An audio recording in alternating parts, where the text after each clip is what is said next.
Summertime has turned her star wheel, autumn is upon us. Summertime has turned the storm wheel, autumn is upon us. Sweet tingling sun, sweet upon the air, the smell of blue mist rising. Summertime has turned the star wheel, autumn is upon us. Glorious the trees, glorious the sight of rust leaves falling, falling. Summertime has turned the star wheel, autumn is upon us.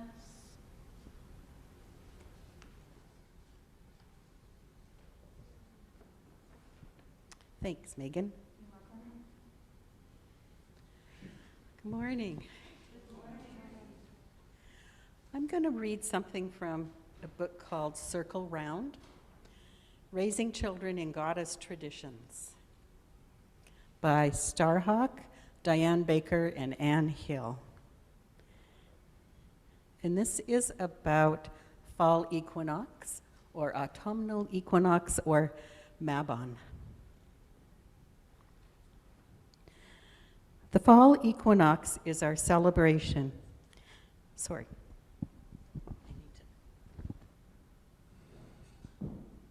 All right, that's better. The fall equinox is our harvest celebration.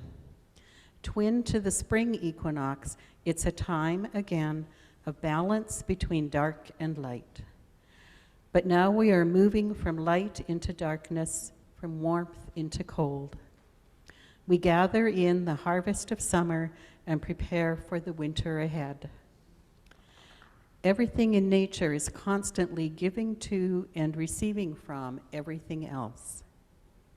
The oxygen we breathe in is exhaled by the trees, and they take in the carbon dioxide that we breathe out. Bees sip nectar from the flowers, and in return, carry their pollen to other blossoms so that the plants can make seeds. Nothing exists separately from the whole. When we receive a gift, we give thanks. Sooner or later, we try to give something back to the person who gave it to us, or perhaps to pass the gift on to someone else. That's part of keeping the balance. At this time of year, when we are gathering in the gifts of the goddess, the fruit, nuts, grain, and vegetables that are ripe, we also try to give something back, to make offerings and express our thanks. The fall equinox is our Thanksgiving. The Thanksgiving we celebrate came from the old European harvest home, the special customs and rituals done when the last sheaf of grain was gathered in. In ancient Greece, the fall equinox was the time when the mysteries of Demeter and Persephone were celebrated. Demeter is the goddess of grain and agriculture. Persephone is her daughter, who becomes queen of the underworld. Although we told her story at Eostar, we could tell it again today. The mysteries were celebrated for 9 days.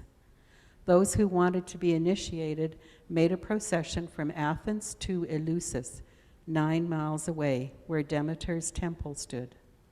They bathed in the sea, washed and sacrificed a pig, and took part in an all-night ritual that was so secret that nobody in all of ancient Greece ever told what happened. And to this day, these are known as the Elusivian Mysteries. All we know is that the initiates learned the secrets of death and rebirth. For this is the time of the death of the year. But in a dry climate like that of the Mediterranean, it is also a time of rebirth, when the rains come and renew the plants just when the days are getting shorter and darker.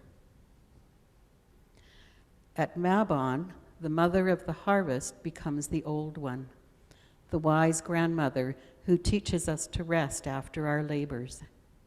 At last we are done with cutting the grain, culling the vegetables and the herds, picking the fruit. Now we can enjoy what we've worked so hard to grow. When all is gathered into the storehouse, we can relax. We no longer need to fear disaster. The harvest is in. In ancient Greece, the goddess of this season was both Demeter, who can be generous with her gifts of grain or hold them back when she mourns for her daughter, and Persephone, who goes into the underworld and learns to return again. In the British Isles, the ancient name for the goddess of this time was Modron, which simply means mother. Sometimes she was pictured as a trio of women, each seated on a throne. Together they were called the mothers. They were responsible for abundance, for sustaining the life of the people. In the Celtic myths, it is Modron's son who was stolen away from the underworld. Whenever we feed the hungry, we honor the mothers.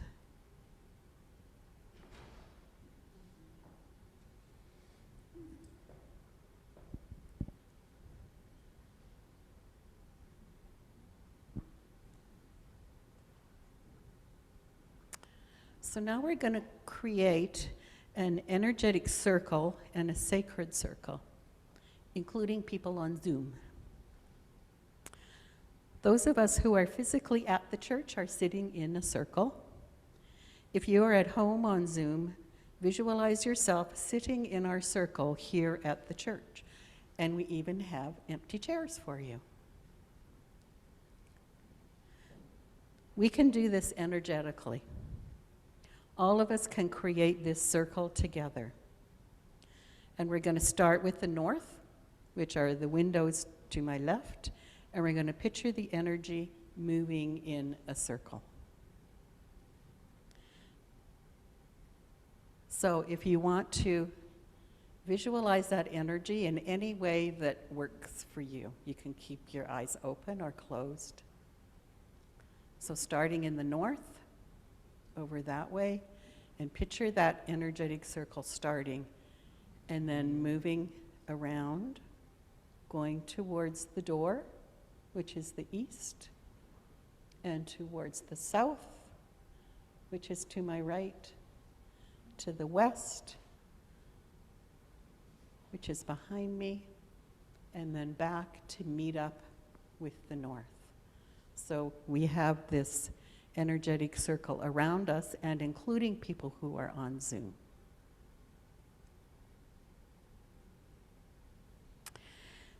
And now we're going to welcome the directions. And again, we're going to start with north, which is over this way.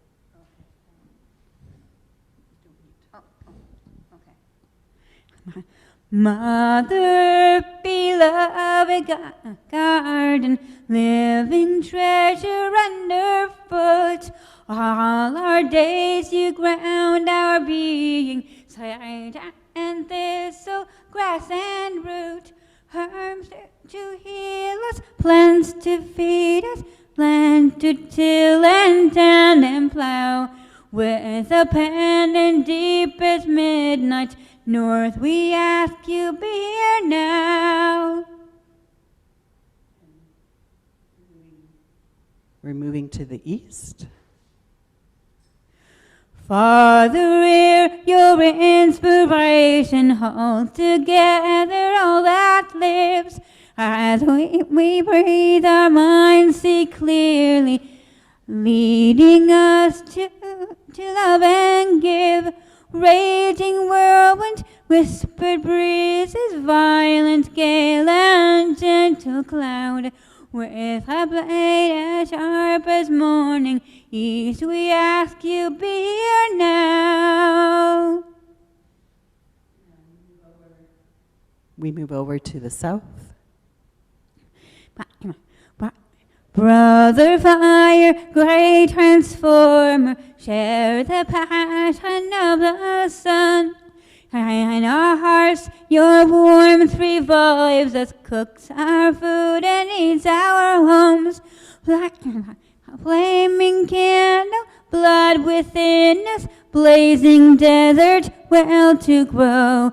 With the one directing power, child, we ask you, be here now. We move around to the west. Sister water, ever flowing, ocean, river, pond, and rain, drink we now and quench our thirsting, cleanse us, we begin again. Mist and ice, a host of changes, all the courage will allow. With the cup, the holy chalice, west we ask you, be here now. And we move to center and spirit. Love our spirit, intuition, in the center of our souls. In your love we find relation, all connected we are whole. Timeless mystery, quiet conscience, deepest values voice inside. With the drum and with the cauldron, this we ask you, be our guide. Thanks, Megan.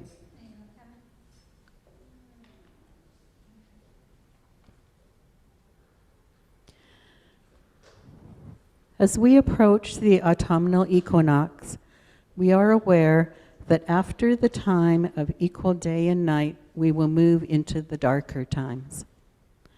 The nights will become longer. This is a time when plants and seeds withdraw into the earth. Animals and insects hibernate. People spend more time indoors and sleeping. This is a time when we naturally become more introspective and evaluate our lives. What do we want to create when the spring comes again? How do we see our fellowship being over the winter? Will we still be here in the spring? What will that look like? We have many decisions to make in the very near future. How will we make these decisions? I don't have answers, only questions. And to help us with these questions, I'm going to read a visualization that includes the Hindu goddess Sarasvati. So make yourselves comfortable and we will begin.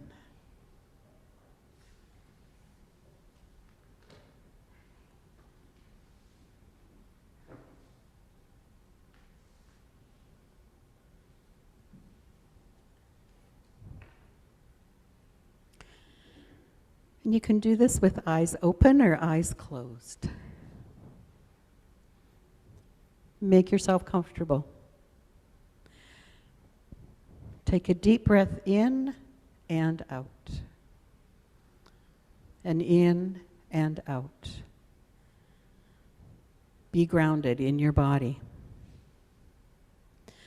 Today we call in the Hindu goddess Sarasvati to aid in change, healing, and transformation. She helps us transcend our concerns and take a fatalistic overview in its most positive sense. A true Hindu neither celebrates good nor bemoans loss, and is aware that circumstances on this plane are continually in flux, and pleasures and pains are merely transitory. In some respects, Sarasvati embodies this belief. However, the intense experiences are not simply endured, but are sublimated into the arts. Thus, even the destructive becomes creative. A visualization along this vein can bring you the zest and courage to break out of a low period or try something creative and new. Anything from making yourself an unusual meal to writing a novel. Sarasvati teaches us that everything happens for a positive purpose, and she can help us cross the difficult river of change, be cleansed, and reach the shore in safety. Gather together all of your negative feelings about a situation you have been undergoing. Think about something you would like to change in your life. Think of the things you would like to leave behind. those aspects of your life that have been hindering your progression. Bundle any hurt, disappointment, and reticence into a big black bag. Add anything you feel may hold you back. The bag can be any size you want. It expands to hold all you place in it. When your bag is packed, visualize yourself standing at a river's edge. This side of the bank represents your past. The river is the process of change, and on the other side awaits your new liberated life. Take your black bag and bury it by the water's edge. Take as long as you need to complete this task. Feeling relieved, if a little rootless, prepare to cross the river to your new life. In you wade until you are waist deep in water. Behind you is that which has become obsolete in your life, and any negative feelings about your situation. Behind you is anything that may prevent you from making the changes you wish to make. Notice how the ground feels beneath your feet. Is it rocky, slippery, sandy? The water may be murky, clear, fast-moving, tranquil, or turmoiled, as it represents your present state of being. Your inner eye will tell you how it is. The stretch of river before you is very deep, and you will likely have difficulty sustaining your direction. Can you make it to the other side? For a moment or two, contemplate how you are going to cross. Think of all the good things waiting for you on the other side. Your creature comforts, company, exciting new experiences. Try to feel enthusiasm for this future. You will need to employ all of your willpower to help you across. Determine not to be washed downstream or deflected from your course. Cast your inner eye around for something to help you reach the opposite bank. It looks quite inviting now, but there is a danger of being swept away if you forge any further ahead. Suddenly you see a swan of brilliant white floating down the river towards you. On its back is Sarasvati in white robes, resplendent and smiling. Your main impression of her is a mass of flowing white light, intelligent and angelic. As she glides toward you, try to mentally connect with her and ask for her help. Explain to Sarasvati why you are stuck. Describe a problem that you have or the changes you wish to make. Emphasize that you are eager to reach the other side of the river and the new life that waits for you there. Take as long as you need for this prayer-like supplication. When you emerge from your inner monologue, you find that a large lotus leaf is floating beside the swan. With a swish of her hand, Sarasvati invites you to climb onto the leaf. She tells you to concentrate on reaching the other side of the river, and as you focus, you start to move.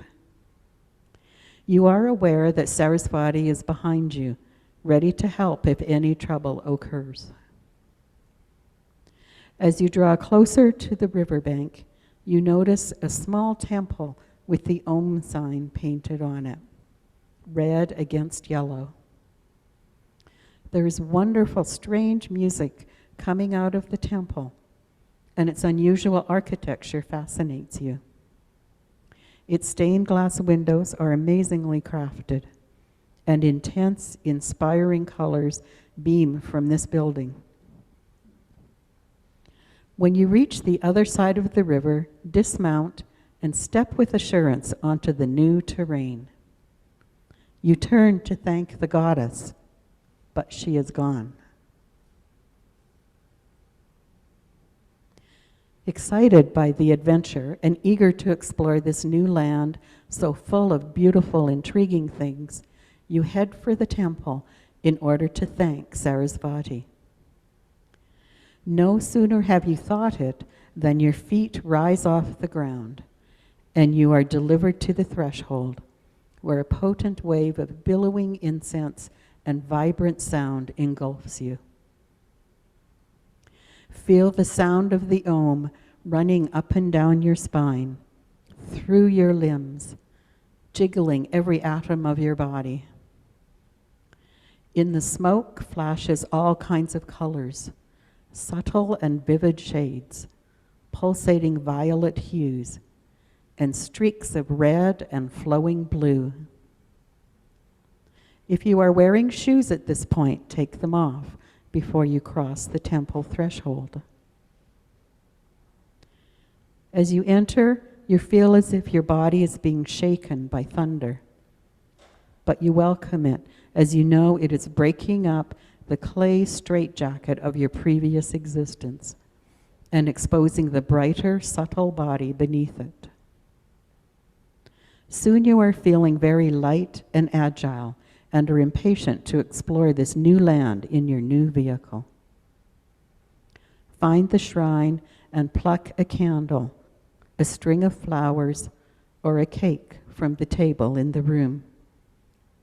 Place it at the foot of the altar and thank Sarasvati for guiding you into the next cycle of your incarnation.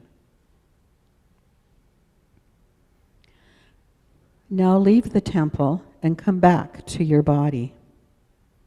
Remember that you are anxious to get out and experience all the wonderful things this new land has to offer. You will deliberately seek the unusual. Move different parts of your body. Stretch and breathe. Open your eyes. And if you're having trouble getting back into your body, say your name out loud 3 times, or pat your body.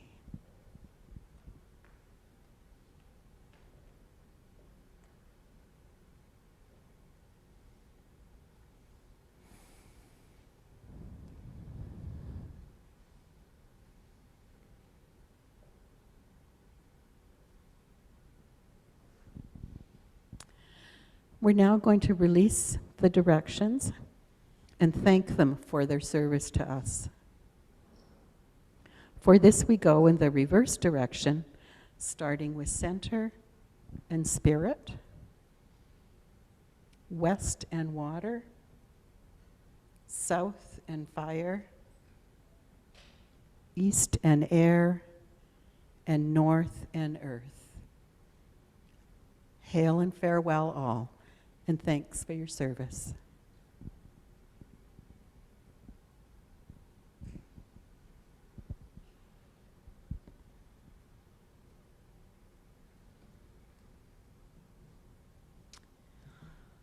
This is a poem written by Stephanie Laird called An Autumn Equinox Blessing.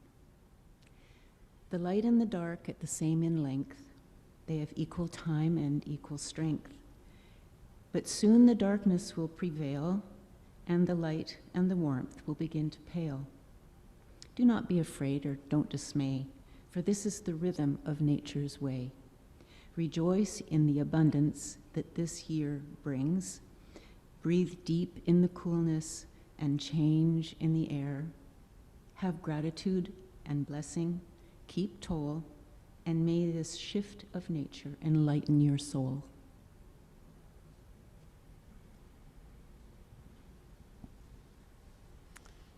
Now we're going to open the circle. So we're opening the energetic circle that is here and including people on Zoom.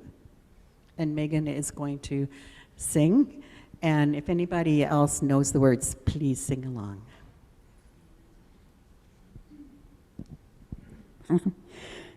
May the circle be broken, open but unbroken. May the God and the goddess be ever in your heart.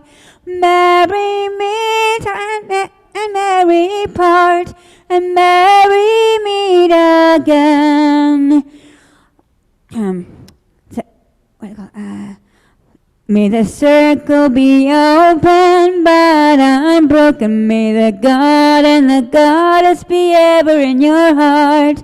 Marry meet and marry part, and marry meet again.